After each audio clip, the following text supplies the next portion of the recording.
Ahoj, ahoj priatelia. Takže 13. apríla Irán uskutočnil očakávaný raketový útok na Izrael. Je to odveta za napadnutie ich veľvyslanectva v Damasku, kde zahynulo 5 iránskych generálov.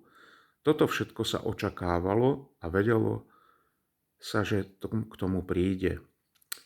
Ale súvislosti je zmyslom Izraela pri ešte nedokončenej akcii v pásme Gazy, kde stále má viazanú pozemnú armádu, začať si vojnu na druhom fronte v Libanone, v Sýrii či na svojom území?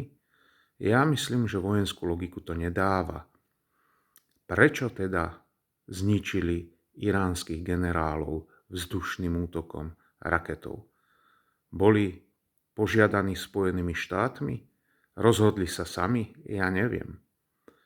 Dávalo by to logiku vtedy, keď by Spojené štáty chceli vycúvať z pomoci Ukrajine, lebo hrozí konflikt s Ruskom, a to otvorený.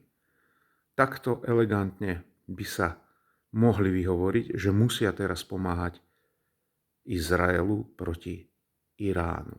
Ale Izrael dostal upozornenie hneď po útoku na jeho územie, ktorý mimochodom nič vážne nepoškodil, že Spojené štáty mu neodporúčajú urobiť odvetu, lebo tú nepodporia.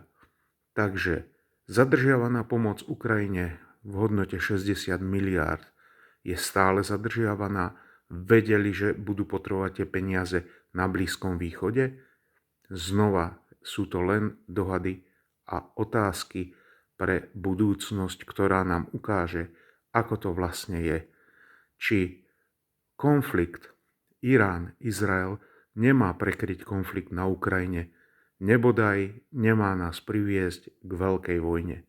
Všetko ukáže čas, ako sa vyvinie situácia. Dovidovi.